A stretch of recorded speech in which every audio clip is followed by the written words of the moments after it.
Welcome to Life in the Music Business, a masterclass with Professor Pooch and your host, BACEFACE. Welcome, everybody. How you guys doing today? I'm here with Professor Pooch. Pooch, how are you? I'm doing great. And here we are, Eastern time at 12:15 Yes, in the morning. And live that back. it's just so weird. We can't figure out what day it is anymore. I mean, because I'm on Professor Pooch Standard Time for those people, which is 3 p.m. to 6 p.m. is morning.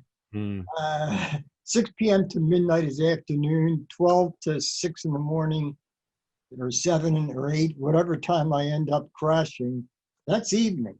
And that's when I get most of my work done. For some reason, my best work is between 4 and 6:30 a.m. Who the hell knows why? I'm just me. And somebody told me creative people work better at night or something. I just pick up less of the world, you know? It makes sense because that's kind of how I am too. Like I kind of call it the bat life because I'm not. It's music biz like, you know? Yeah. We never used to go into the recording studios till midnight or 1 a.m. Especially when you're trying to get a lot of things done at one time, you have to be able to just sacrifice that sleep, or like I've learned from you to be able to stay up till I've been staying up recently in the past couple months up till like 6 in the morning. Then I'll sleep from like 6 to like 10 to 12, and then I'll go back and do it again just to be able to get what I got to get done, you know? Yeah, I know. And what I've done sometimes, if I feel, I believe in, it's like my book, God Didn't Create Alarm Clocks. I think God, the universe, whomever, created us to go to sleep when we're tired and wake up when we're not, and not, be beholden to an alarm clock. And people say, well, I got to get up in the morning and go to work. Well, okay, well, get to be your own boss and you can set your own schedule. Listen, I will tell everybody firsthand, like a lot of people are scared to take that step forward for themselves to go and create their own business or create something that can make them money that they enjoy. And I'll be the first one to be on record saying that I would bet on myself any day of the week. I will never work for anybody else. If I do, I will work in junction with them. I will not be employed by them. Everything I do is, I do it myself, just like Pooch does, and I make a great living. Yeah, I mean, and you said it perfectly. I mean, I don't work for anybody and nobody works for me. We work as teams. Maybe on different projects, we're in different teams. That's all, and whether I need a video person to do the editing, because I ain't going to play with that. Yeah. And stuff like that. When it gets into all kinds of other things, and the other funny thing we were talking about, is what day is it? Where does the day change? Now, supposedly by some institutional thing, at midnight, it's the next day. But man, with me, like when I'm writing down a subject for my file name, well, wait a minute, is this Thursday or is it Friday? And then sometimes I just put AM, Friday AM. And I know for a fact that AM is like 1 o'clock in the morning because there is no AM, Yeah, exactly. I mean, the way I do it, and I've learned to at least, is like when I go to sleep and wake up, it's the next day because my days just get blurred. Because if you follow the entire structure of like how a normal work schedule is and how a normal sleep schedule is supposed to be 8 hours and this and that, you're supposed to go to sleep, and like we stay up at night. So it's like when we go to sleep and we wake up, then we consider it the next day. And that's how we easily lose track of days. And but we get a lot done. So hey, my thing is, as long as you get the work done, who the heck cares? Where I run into problems is sometimes all of a sudden, oh, I forgot somebody's birthday and it's 3 o'clock in the morning. But to me, it's still the day before. And the problem is if it's somebody in Europe, it could be the next day. It gets really crazy. And, I have no idea what day it is. And during this virus stuff, I mean, I never know what day of the week it is, except, if I'm reminded, the trash has to go out tonight. Exactly. The first couple of months to really just hang out during this whole quarantine situation. Then after that, I just kind of had to keep myself busy. So I just started running sessions again. Like I couldn't help myself. I was like, all right, guys, just wear a mask, come in my house, like do what we gotta do, and you know what I mean, that's it. Hey, Stevie Wonder was doing sessions through the phone lines and stuff back in the 80s. Wow. You know, and no reason why we can't do that. It's recorded one place. You send, I mean, I've worked on several sessions lately where the recordings are done in France, but the drummer is in LA. Well, you send them the files. Now they have to know how to mix, you know, how to record and know enough about their equipment to be able to record, especially drums. I mean, when I do drums, I mean, I usually use 8 microphones. So, you know, Yeah, use 8 to 12. 8 to just 12 froze. on the kit. There I am. My picture froze for a second. Yeah, no, you're good. Yeah, but as you were saying, I use like 8 to 12 microphones, 8 to 11 microphones on a kit. Okay. Yeah, I mean, it's, you want the each overhead and the toms, you know, mic under the toms, one on the bass drum, and, you know, the hi-hat. You know, I mean, you need different mics and different kinds of mics sometimes. Yeah, I mean, I can already think of 10 that I would definitely use. Okay. It could be that it will go right to 11 if it's a full kit with 4 toms, and then you're at 11. You know what I'm saying? Because we're doing pairs of everything. That's what, you know what I mean? It's, Yeah. you're trying to I mean, people don't, for the people out there that don't really understand what the recording is, it's like you're trying to capture what is in front of you the best that you can, you know? Sometimes it's the most unorthodox way. I've seen people put microphones, like, say this is the microphone, it's slanted off access because of how hard they can sing. They could blow the entire I always, when I'm doing any vocals, the mic can't be facing directly at me. I have to sing, you know, like here's the mic going this way, and I have to sing this way. Because, I mean, I told you I already blew, you know, tweeters and stuff. Yeah, I mean, it happens. You hit some high, intense vocal note. I mean, you could blow anything, you know? You know what I haven't seen lately? They used to see a lot of people had 2 bass drums. Interesting. Yeah. What do you mean by 2 bass drums? Huh? What do you mean by that? Well, there's 2. Oh, like instead of like a double pedal, they're like 2 actual. 2 actual bass drums. Yeah. Wow. You know, Neil Peart's really famous for that. I mean, his kit's impeccable. Oh, that's insane. Yeah. You know, I mean, try to mic that. I need 42 microphones here. You know what's so interesting about him, though? I find so interesting, right? He lived his whole life as like a secluded kid, and he used to read books and stuff, and he was really smart, but like he never really had the social aspect. But then later on in his life, when he joined the band, all that stuff, he played with them for like 15 years. And then after he was like, I think 40, 43, he went back and started taking lessons again to get better. And I mean, at that time, I mean, there's nobody that could really touch Neil Peart on the drums. And to even for the lesson for me was like, wow, like you can always continue to learn because yeah. So a lot of the top vocalists with millions of sellers and great stuff, they take vocal lessons sometimes daily. I mean, it's amazing. And this is 7, 8 years after they had their first hit. They're still taking, you know, vocal lessons. It's like a muscle. Like you either use it or you lose it. And that's the way I view a lot of things. It's like even just talking with people. If you don't talk with people for a long time and then you go out and you try to like make a connection or network, like you could really mess up a situation if you come at the situation from the wrong angle, and you know what I mean. Like, so you always have to use the things that are important to you to be able to be in tip-top shape. No, you're exactly right. And a lot of people don't understand. It's not always what you say, it's the way you say it.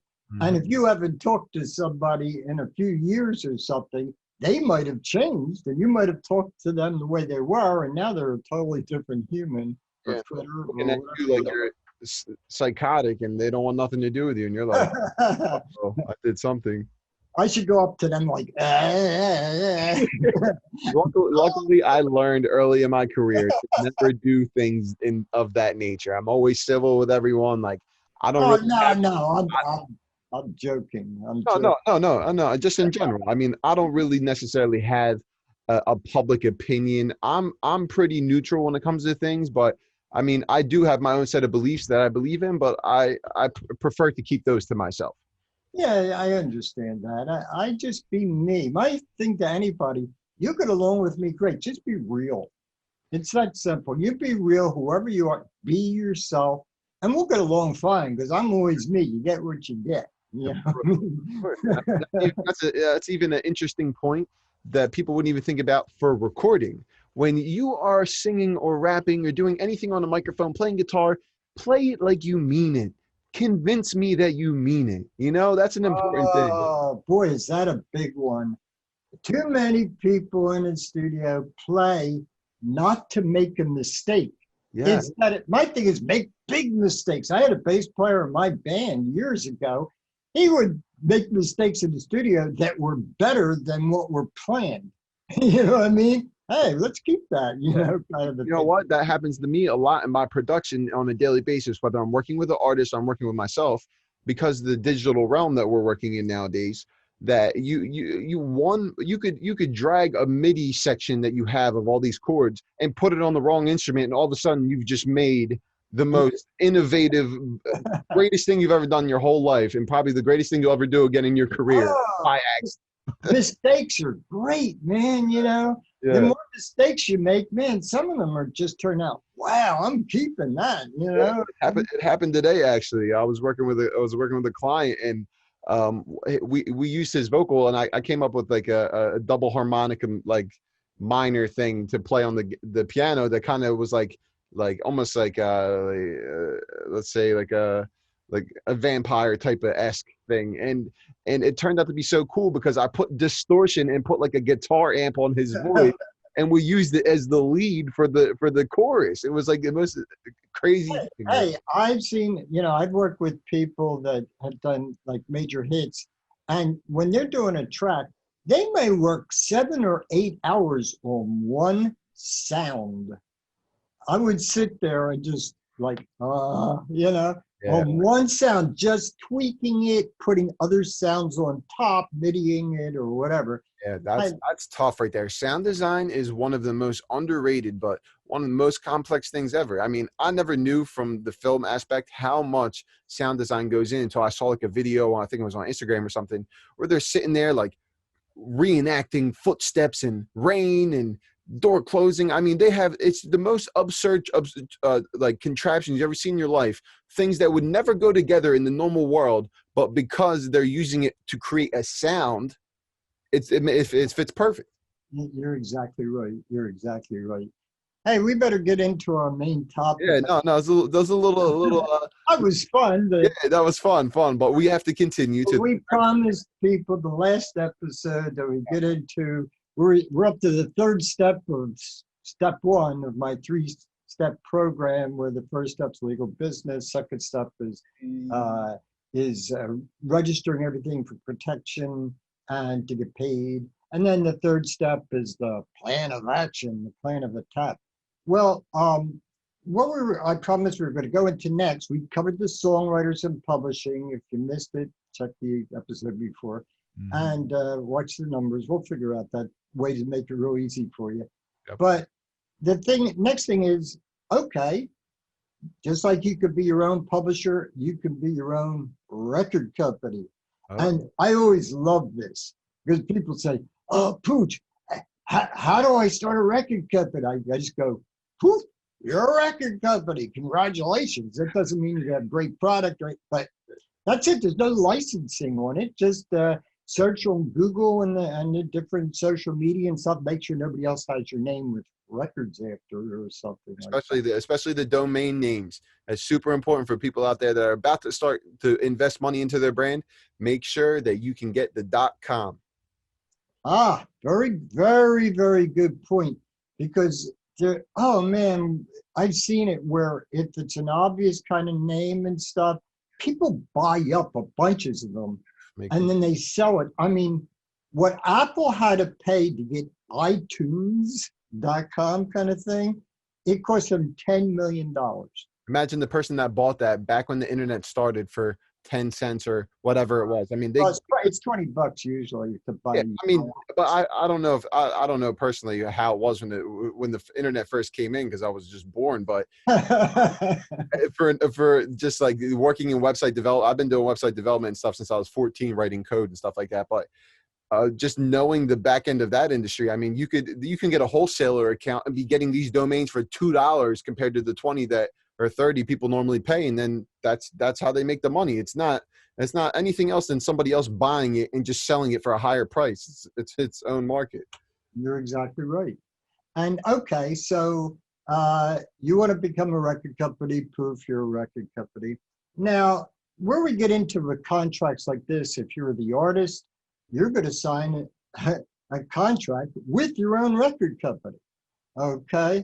And now I handle record companies different than most people and most attorneys.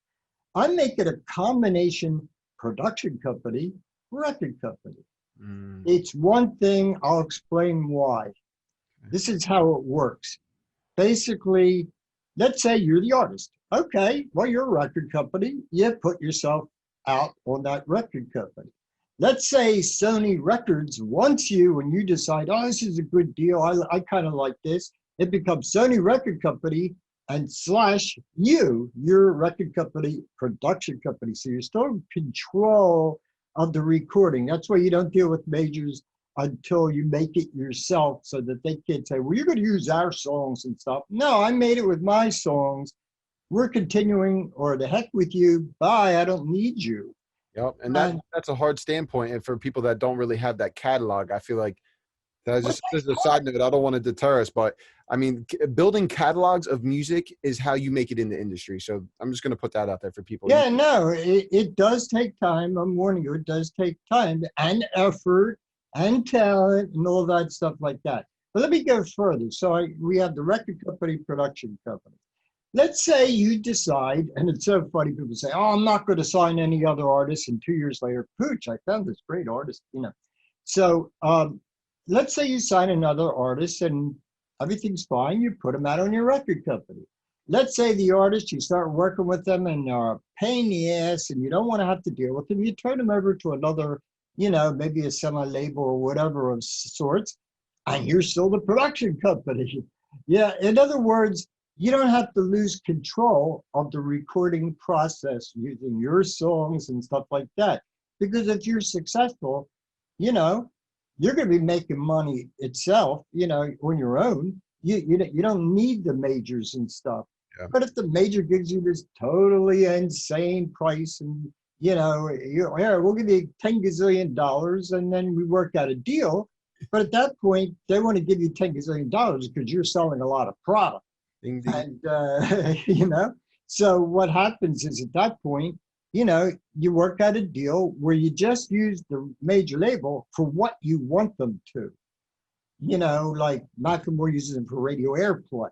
I mean, there's different kinds of things that can be worked out, and record companies realize that nowadays. They got to bend a little more if they want these top people.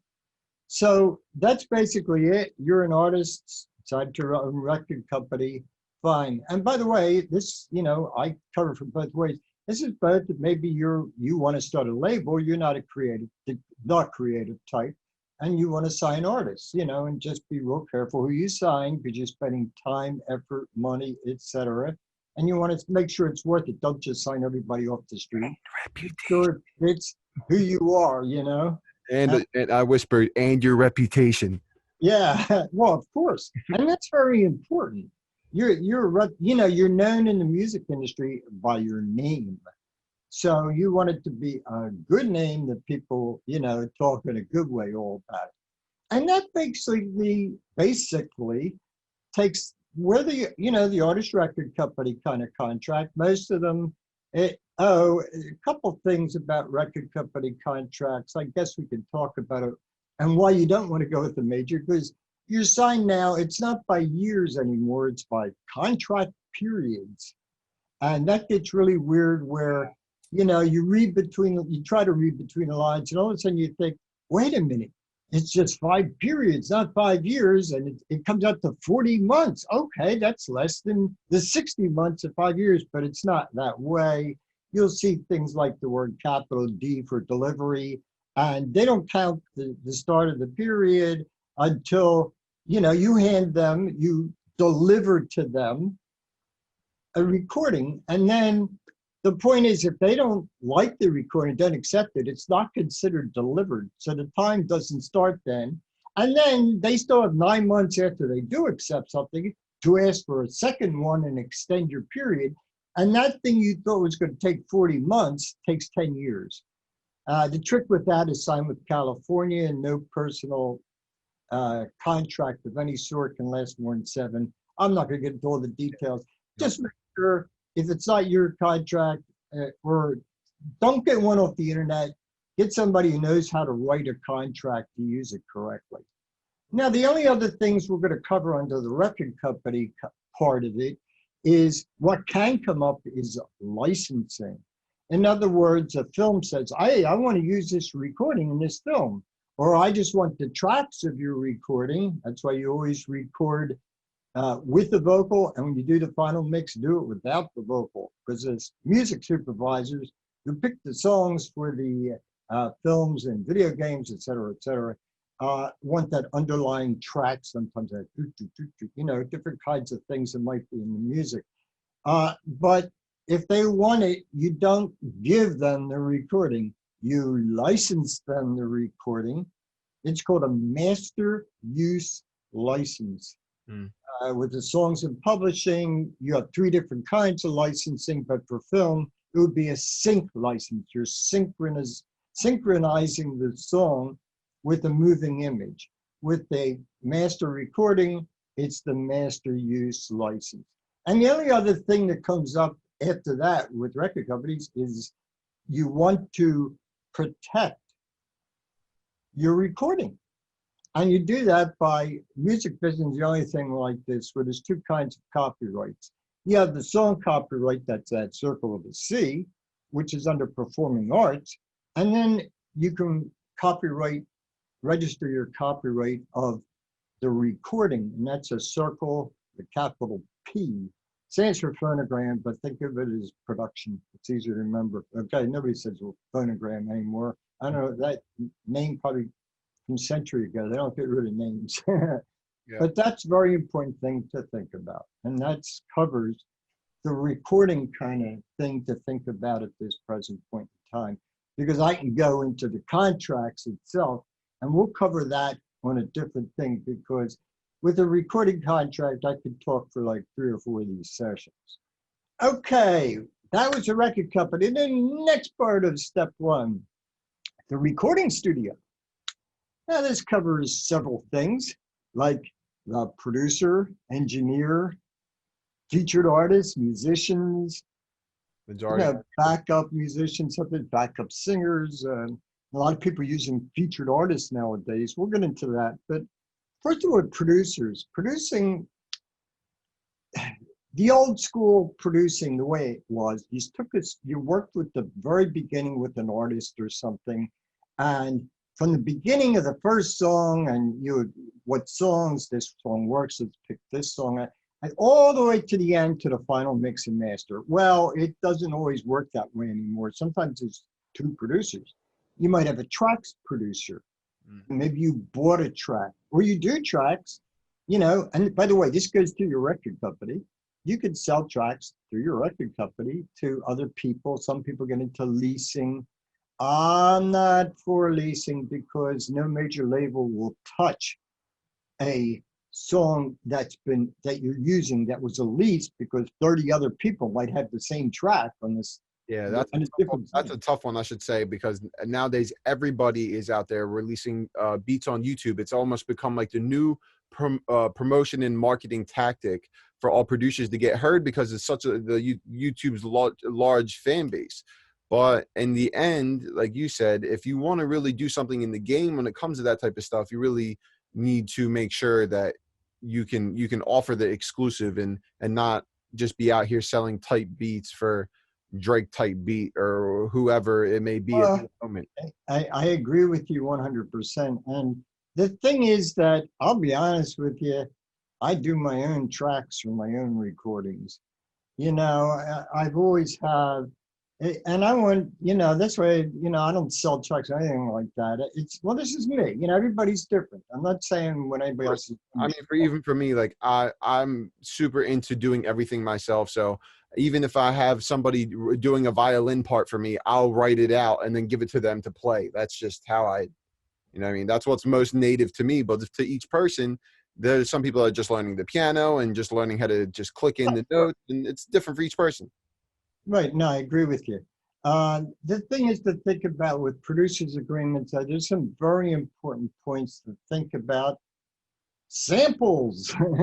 First of all, I mean, if I'm an artist and I'm buying a track or leasing or whatever, and they're using samples, I'm going to put in that contract for my artist or whatever. I'm going to, you know, put in that I've stated that you do not use samples, or if you did use samples, you got them cleared. What people don't understand, you've got to get 2 clearances with samples. You got to get it from the song, but you're also taking a piece of a recording, so you got to get permission from the record company too.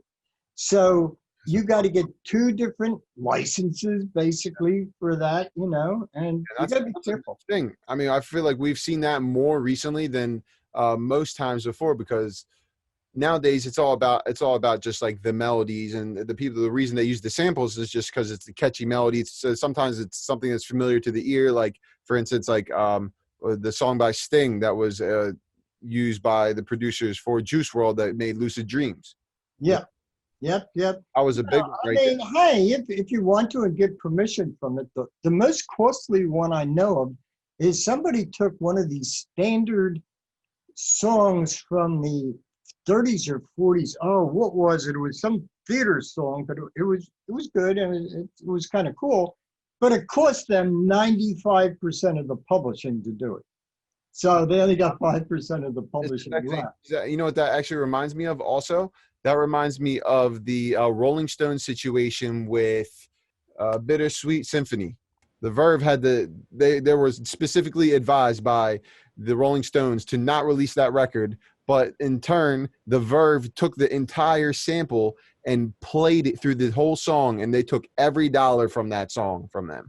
Hey, you know, I mean, yeah, it's funny when people see that I have like 2,500 or so vinyl albums here, and everybody wants to sample them. It's like, no, man, come on, create your own samples, man. You know, why not? Yeah, sometimes it's a neat kind of sound and stuff like that. It's a really 90s thing to do, is how I see it nowadays. By the way, another thing people will do will take sounds off of films or TV shows and stuff like, especially films, and use it, you know, a person's voice or, you know, or sayings or things they get from other stuff. That's got to be cleared too, folks. I mean, it's just a pain. But my point here, the main point I was trying to make, is that the artist doesn't want to be sued. So they want to be, it's a clause called, indemnify and held harmless. And in English, that means, hey, if I'm caught with using this sample, I didn't know about it. You said it was yours. You said it's cleared. It's just a very important thing. And there's different kinds of producers agreements, you're buying a track or you're selling a track, or you're producing an artist for your record company, or you're producing an artist, I put the contracts in packages because everybody usually ends up needing 2 or 3 different kinds of contracts. Sure. Yeah, and this way they don't have to go utterly crazy, with which contract, because, that's where you talk to somebody like me or an entertainment attorney and make sure that the contract fits the exact situation. Mm. All right, without going totally insane with that subject, because we do want to catch everything. The other thing that comes in with the studio, of course, is the engineer. And sometimes, a lot of times nowadays, you're an engineer and a producer. Yes, sir. So, you know what I'm saying? Actually, that's all I do. It's how I make my money. Yeah, and that's why, I put different things. Oh, how do producers get paid? I should state that. Yeah. Let's say you're a producer, okay? Because we Very big treat deal. everybody.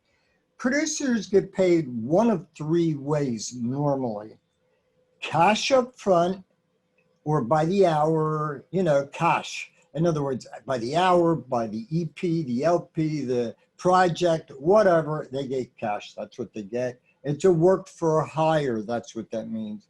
And they just paid them off. That's it. It could be a track that they buy outright, for example. Okay, now, the other way, 180 degrees, is they just get points on the back end, usually 3 or 4 points.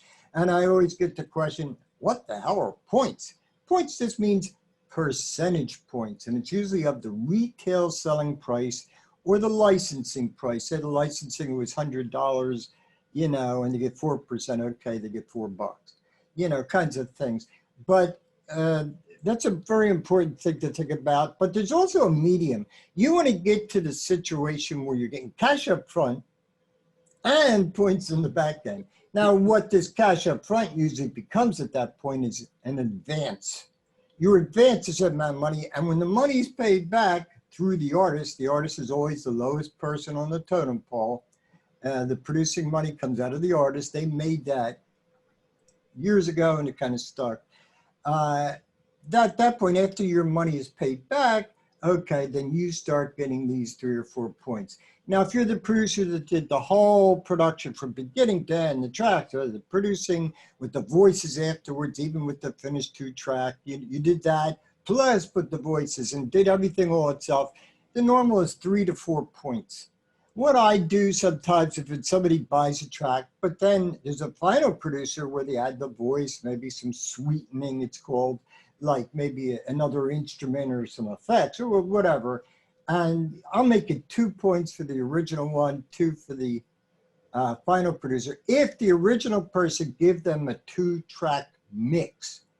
If it's not a 2-track mix and they're just giving them the stems, that means each, the hi-hats on a stem, the bass drums on a stem, everything's on a separate thing. At that point, I'll give them 1 because they did the arranging. At least they put the tracks together, even though the final mix wasn't. A lot of people think that when it's actually it's a common myth in the industry. When you start talking about points like that and you say 1 or 3 or 4 points, people are like, what? That's nothing. I should be getting 50% or whatever. But people don't realize that 1 point, if a record sells 13 million albums, that 1 point is worth like 1 million, 1.2. Well, the thing is that to keep in mind is, that's why I tell people, well, 2 things about this subject. That's why I tell people you want MSI, learn those letters, MSI, multiple sources of income. So you get some from the points, but where you're really making money is not the producer points. It's because you're a producer, you want a piece of that publishing, and that's where you're going to make your real money. Okay, it's like what would be typical for a producer to receive on publishing if based on the circumstances you've already provided? Okay, so saying, let's say you do a track, you do tracks. Let's say you do a track, and normally if you're doing the tracks, especially with rap, when it's the music, you could take 50% of the publishing and 50% of the writing. But let's say you just did parts of it or with that, whatever, you can get a piece, but you can't give away, you only can add up to 100%, okay? So the first person can't get 50% of the publishing, the end person can't get 50% of the publishing, the writer will end up with no publishing, and that's ridiculous. Yeah. So, but then it gets into 50% of the remaining or still available. Watch out all those words with percents. I have this thing, there's about 10 or 12 different things, and people say to me, Pooch, they're giving me 50%. And I always say, of what? Like with the record company, let's say there's sales. Money comes into the record company. Well, off the top, they have 100% of the money now. Off the top, they got to pay the publisher their stuff right off the top. They can't recoup any expenses. They got to pay the publisher off the top. Well, then there's the remaining 100%, okay, that's still available. And then at that point, they recoup all the money that the record company spent and stuff. That's why you want to do it yourself, because the major labels can make up all kinds of things. And well, some people are ridiculous in a studio. They want the finest studio and they want to do it in Germany for the first 3 songs. And they end up, you know, you're going to have to pay that back, folks. My thing is just get the best recordings you can wherever you can. I've heard some horror stories. Oh, yeah. And people say, well, I'm not getting money. Well, look, you know, you were having valet service sent into the studio. I mean, we're keeping track of that, folks, you know, and you're going to end up paying for it. Yeah, I've heard the one story I heard, I'll just be quick with it, is that like some artists were going out on the town and the label executives were taking them out, buying them expensive food, buying them jewelry, buying them everything that they could ever dream of. And then they got the bill a year or 2 years later, and they put 2 and 2 together that the whole time they were taking the executives out and everybody out, they were paying for it. Well, of course, I'm not going to name names or companies. Back in the 70s, I remember the major labels would come out and put the cocaine on the board, you know, and that was expensive stuff back then, you know, even then, you know. And, oh, man, everything you use is, you know, some studios you got to pay extra because you want to use the synthesizers. I mean, different studios are different things. You know, my thing is just get what your only reason to go to studio is to get what you want and need. You know, you don't need the extra stuff, you know, save that so you actually make money.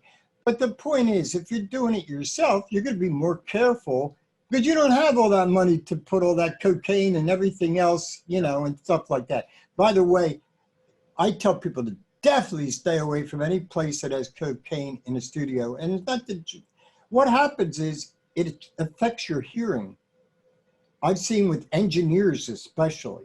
All of a sudden you wonder why it's so hot. It's so hot, so high end and stuff like that because man, you know, and even weed, I mean, what it does, it tires your ears out much quicker. Yeah. These are things, you know, man, you should be excited enough when you go in the studio. You don't need any other drugs. Yeah, you should be refraining from that when you are working because this is a job at the end of the day. We know that everybody loves it, but it's a music business. That's what we were speaking about, is a business. And you have to, just like you wouldn't go to work on any drugs or anything, you have to do the same thing with the studio. Because, I mean, if you really want to get something done and you want to prove yourself that you're diligent and hardworking and have the self-will to put in the work, then you got to make sure that you're taking care of every aspect, including staying. Yeah, you're right on. I mean, you know, it's just like same thing. You shouldn't go in a studio and bring all your friends. It's not a party. You want to get something done. As a matter of fact, when I had my studio and, you know, when I was doing the final mix, I kicked everybody out, you know, and then I'll let the main producer, whomever, whatever, come back in after I get it started and stuff where I'm not picking up, oh, what are you doing that for? Oh, Matt, let me just set the EQs. Let me just do the basic stuff. And you come in when I get something worth listening to. I mean, you know. It's always tough trying to get that sound when there's 30 people behind you because you have. It's not just that. They're talking, they're rustling, they're making noises. Mm-hmm. I'm one of those people that picks up thoughts. You know, if they're thinking too much, you know, I just pick up. I need everybody way away and stuff. All right, let's go further into this continuing end of the first step with one final setup, okay? Let's say you either have to hire musicians, you have to hire a backup singers maybe or something, or featured artists, this is 2020, it's very popular right now. A lot of people want featured artists. No matter what, you got to work out the deals. I'm going to split it. I'm going to split it up a little, okay? Let's talk about backup musicians and singers, like, you know, musicians, studio musicians and singers. Okay, we'll separate that from featured artists because that gets a little more complicated. Mm-hmm. So you need release forms. And boy, can I tell you horror stories on this. Even especially with groups and somebody says, I quit the group, take me off your recording, you know. The point is, anytime you have a musician in the studio, now they could be doing you a favor, just playing for you. They might do it for cash. They might do it as getting the money split up from the recordings at the end of the day and stuff like that, okay? But it doesn't matter. You need to get a release saying that they're allowed, you know, that by the way, the record company, just like they hire the producer for the artist, the record company hires the musicians for the, you know, for the artist, okay? So what happens is, and this is pretty much the same with backup singers and musicians, just change the word musicians to singers, that's all, you know. But the point is that you want certain clearances that, you know, if it was years ago, it didn't matter so much. We used to just give out, oh, here's a copy of the song, you know, go play it for your friends. You can't do that no more. All of a sudden you give them, you know, a backup or a USB or whatever to have. I always put in the contract for the, you know, for the artist and the record company to protect them is you could show it to people, but you can't give it to anybody and you definitely can't sell it. And if anybody wants to have anything to do with the song, you better see the record company to see if you have permission to do that, because it goes up on the internet so easy nowadays with digital. Yeah. I mean, they've had that problem since the 90s and stuff. It comes back to the same thing that the one phrase that we say all the time. People change people, and situations change people. So you can never, even if they're the closest person to you now, in 2 years, they could be your mortal enemy. And it may not even have been your fault. It may have just been your music was taking off or something, you guys just didn't get along anymore. But now this is everything that we talk about is about being preventative. Yeah, exactly. That's the whole thing, is to prevent people from getting in messes in the first place, you know. I've seen this so many times where they come into me after the fact, Pooch, what do I do? My drummer quit the band. Now, this should be covered by a partnership agreement from the very beginning when we're in the beginning of step one. Mm-hmm. But, you know, the drummer quit the band and he wants not only be taken off the recording, he wants to be out of the video. And we'll be getting to videos in a separate thing because we're going to go heavy into videos. But the thing is that, man, did you ever try to get a drummer out of a video and the person's on stage? Let's face it, you got the person, the artist, the rapper, the singer, whatever, and right behind them in the center is the drummer. How do you get rid of the drummer? Their toms are all over the place, and you know, and the hi-hat here and the toms there, and who knows how many other drums and stuff they have set up, okay? It's just, man, that's why you prevent problems before they start. I don't let my clients do it. You're going to hire a musician, they sign this before they walk into the studio. And by the way, I've had to add something else to it too, because one of my recommendations is when you're in the studio and you're the artist or record, whatever, let a camera run. So I make sure the visual images are, you know, that your picture might be taken or, you know, a still picture, or it could be a video, whatever. Your voice, anything could have happened. You're talking besides you're playing the instrument and stuff. I cover everything in the contract because you don't want to be in a mess afterwards. Hey, you signed this paper that, you know, you said you're going to do it. And if anybody comes to you, they're going to have to come to us, and yeah, etc. And you can't play a part that somebody else has played. And you're stealing it from another recording. Yeah, you know, I could sample that way. You know, you can try, but like, especially back in the day, it was basically impossible because I mean, you'd have to retrack the entire song. But it actually brings me to an interesting question for you, right? So say the contract was given to a musician or something, right? So both parties have to sign the contract in order for it to be valid, correct? Well, normally, but you can always do it in the form of a letter where it's saying, dear whomever, you put the name in, and then you're stating that you understand these rules and regulations and and you give us permission to shoot and to record, and then we can use it for whatever we want. We can use your picture, and at the end, you sign it and agree to it.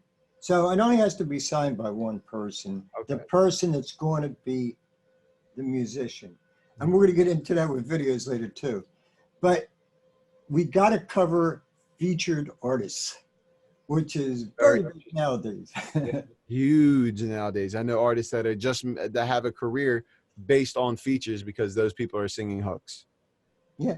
The only way I can picture it to the old days is when there'd be a duet or something from, and they got their start that way. You just never know. But let's look at featured artists, because featured artists there's multiple situations with featured artists. Maybe they're coming in because there's a hook and they're going to be singing the hook. Well, a lot of times the featured artist writes the hook, or they're going to rap in the bridge, okay, this featured artist. So they might have written a part. So now all of a sudden, they're not just being a musician or a singer, they're also into the writing and the publishing, and have to, I make sure if one of my people are going, one of my clients is going to be in, that, hey, you're writing the bridge or you're writing a verse or whatever, and you're going to be rapping over it or whatever, you're singing over it, whatever, that you're getting not only paid and, and make sure your name is in there as featured. You got to you got to use your name, because they might not use your name, I mean, if it's a well-known person, you'd think they want to, but say you're starting out. Yeah, like the pronunciation, like the way that it's spelled, or the capitalization, or how they use they use your middle name, do they not use your middle name? I mean, all those things. That's a good point. That's a very good point. And that's why when I do producers agreements and stuff for that, is how, give me your legal name. You always need the full legal name, whether you like it or not.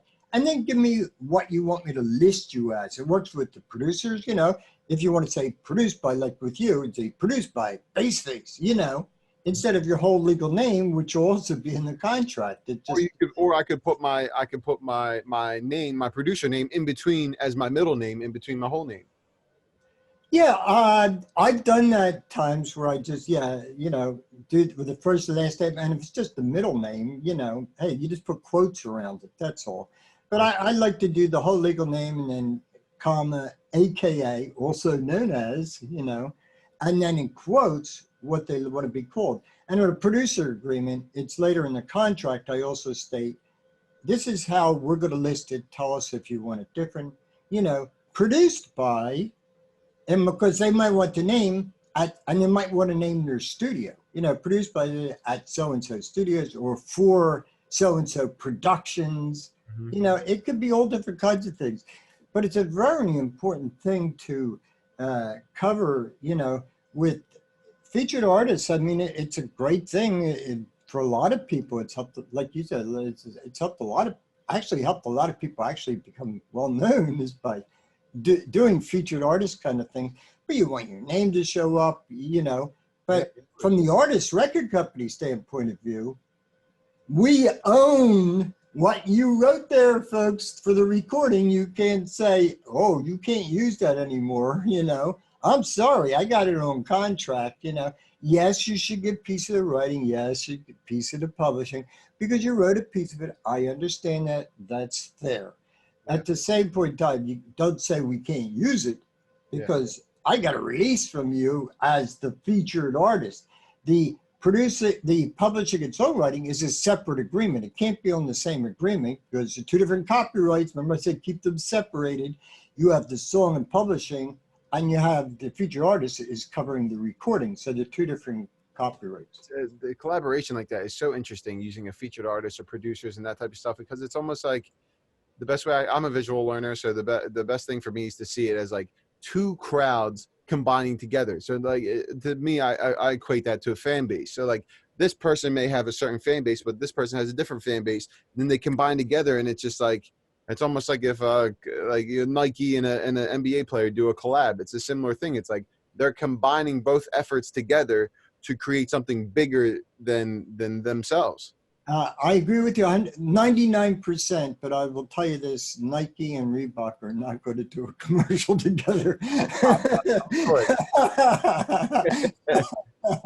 but yeah, I mean, that would be interesting, actually. But you know what's actually funny? That brings me to a separate point. But like, you remember how the Popeyes had the whole big thing with the chickens? the chicken sandwiches or whatever. It was just like the two companies were fighting each other, and it was like the most comical thing ever because like the things that they were saying, they were like, it was almost as if I had met them in the street and we were fighting like face to face. No, it actually, they did it. There was one period of time, I forget, it was the 80s, 90s, or whatever. Let's take the taste test of Coke or Pepsi. Guess which one this, all that kind of, yeah, there have been things like that. I understand. I find it funny because I mean, everything is so serious nowadays that it's kind of like I see something like that from such a large company, and it just makes me laugh because it's like, oh man, they're running like for me because I come from the marketing background too. It's kind of like they're out of options. There's only so many things that you could say about a certain product or bring in mascots. There's only so many mascots you can bring in. I mean, Oh, they'll create some other new mascots or something. Yeah, and that's, oh God, yeah. Well, I think we've about reached the end of this thing because otherwise we're going to be way too long. But something to keep in mind, we still have one more step to go in step one still, and that is, and we'll cover it next time, and that is when you're shooting videos, when you're having your friends in your videos, and if they're under 18 sometimes, and the person shooting the videos, these are all important things to think about. That's why I mentioned even with the musicians, because in case you're running a video, because fans love the outtakes. You're in the studio, you're recording. They love that kind of stuff as much as the finished videos kind of thing. And so we're going to go into not only about the shooting, but the importance of videos and how to make them and things like that.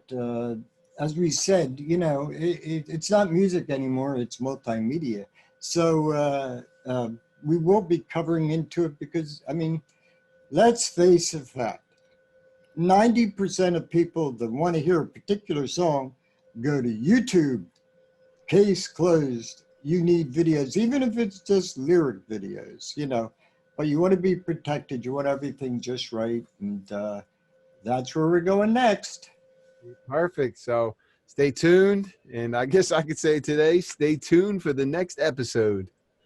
That's cool. Change it up. Take care, everybody. Bye-bye. Thanks for watching. Tune in for the next episode.